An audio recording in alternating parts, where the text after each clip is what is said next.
This is Basement Boy and Attic Girl. She's in the attic. She has a little canvas with paints, a paintbrush. She's singing. There's a light. There's a big window. That means her pineal gland's turned on in her brain. That's her third eye. The tree is a body. See, this is the roots. That's the root chakra. That's the boy. She's the feminine. When you sit down in meditating position, this is my root. This is the middle ground, my heart. And this is my crown, which is the attic. So you have the basement, the living room, then there's the attic. So it's the heart, the root, and the crown. But also you can turn it like this, and it's the boy is the left brain, the girl is the right brain. Bowl and Tor, girl and boy, red and blue. So it's left brain, right brain, but it's up and down. That's why I put day and night. It's opposites. You gotta go from the bottom left to the top right. It's a diagonal. In a forgotten forest, hidden among towering trees, stood an ancient structure unlike any other. It was a giant sequoia. It was the dwelling of two prophetic souls who seemingly lived worlds apart and in ignorance of each other for most of their lives. A boy in the basement and a girl in the attic. Basement Boy, as he was known, called the dim subterranean depths of the tree his home, surrounded by a labyrinth of books and gadgets. In the warm sunlit heights where the breeze never stopped flowing lived Attic Girl. His realm was one of facts in meticulous order. Her space was filled with art supplies, musical instruments, half-written poetry, and dream catchers. He spent his days organizing, tinkering with machines and solving complex puzzles. Content with his solitude, she daydreams of having human friends and listens to stories from her animal companions about the children in the distant cities. His mind was a web of mathematical equations and scientific theories. Her thoughts flowed like a river, painting visions of worlds unseen. The basement with its sturdy walls and earthy scent was his sanctuary. The attic with its large windows and beams of sunlight was her canvas. He felt secure, drawing strength from the roots that anchored him. She felt free as she danced in the moonlight in her pajamas every night.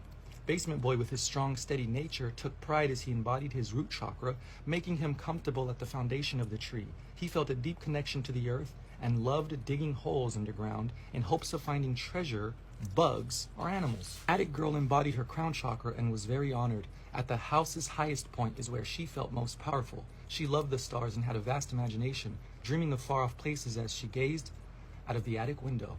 They remained unaware of each other, their lives confined to their respective domains until one fateful day.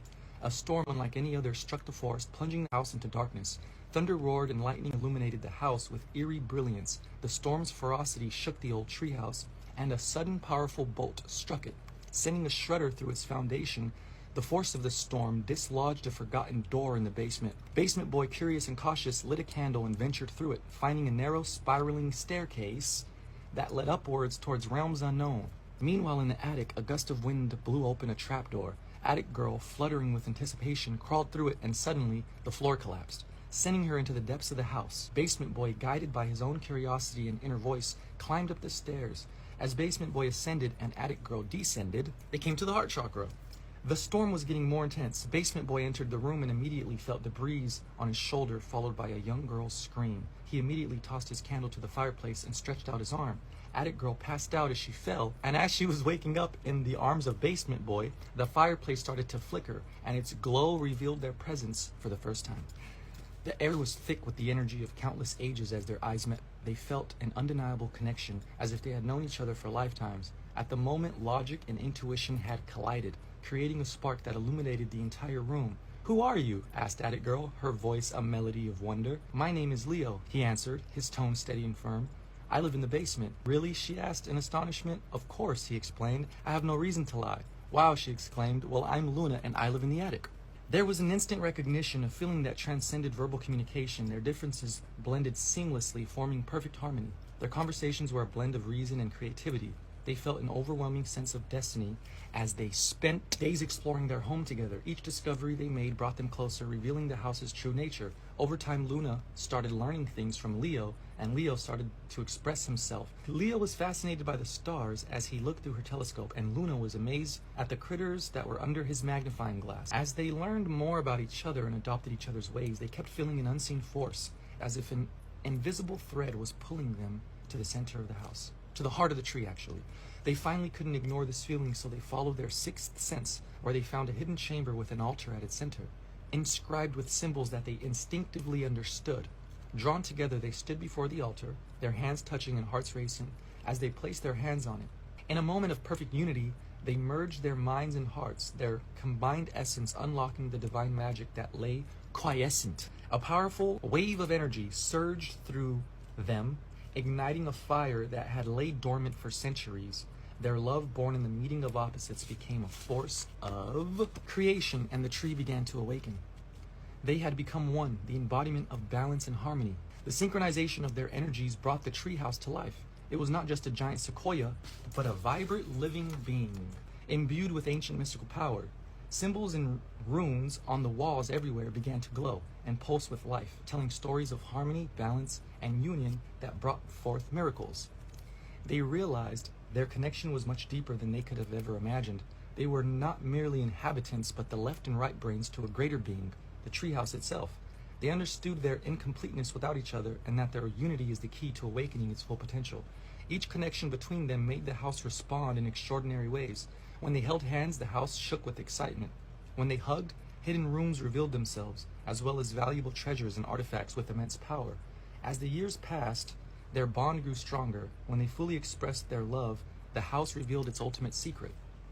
A loud thump was heard. Leo and Luna walked over to it and found themselves in front of the fireplace, and on the ground was a big heavy book.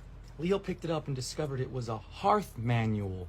A hearth is actually the name for a fireplace. Luna flipped through it and found a marked page folded at its corner. It was a map of the entire house, and at the center it said, "Home is where the heart is."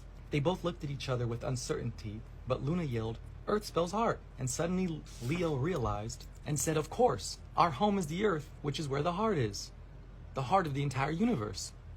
That means that the universe is conscious and we are tiny fractals of it," she concluded. "Everything is connected," he said. "All is one and one is all," she added. With their newfound knowledge and love, they were ready to take on the entire world and bring the whole world up to heaven with them. They ventured beyond the forest, spreading their message, teaching that the balance of grounding and enlightenment. And it's Leo and Luna because Leo is ruled by the sun and Luna is the moon, which rules Cancer. They went beyond the forest, spreading their message, teaching that the balance of grounding and enlightenment was essential, not only for individual harmony, but for harmony of the whole world. The world is split between the Eastern and Western philosophies, and this is because man himself is split between his own thoughts and emotions. When he marries the self and comes to the heart chakra, that's when he becomes a healthy, balanced human with integrity. Then will the world begin to change for the better. The Eastern hemisphere of the world is mostly religious, while the Western hemisphere is mostly scientific. Leo and Luna knew that the outside world was a reflection of human consciousness, also that nature is the body of God and God is the mind of nature. Through their intelligence, love, and unity, they inspired others to seek balance within themselves, awakening the world to its true connected and living nature. Leo and Luna inspired all who crossed their path to become whole and happy, just as they did. Together they represent the living embodiment of balance and possibility. Their love is proof that magic happens when two halves become whole. When we come together, amazing things can happen. People everywhere who were inspired by their story began to visit the Treehouse of Harmony, a beacon of light. It became a public library for truth seekers from all over the world and stood as a testament of the power of love, unity, and the incredible treasures within us all. We are all here for each other, reminding one another that we are all part of a larger self. We are the Alpha and the Omega, the dreamers and the dream, the creators and the creation. So I want to draw like a picture of the altar that they find, and there's all kinds of symbols on it. It's Alpha and Omega, and it's Sun and Moon, it's the Veshika Pisces, and we knew what it means. It's Alpha and Omega, it's left and right, it's two halves to make a whole. There it is.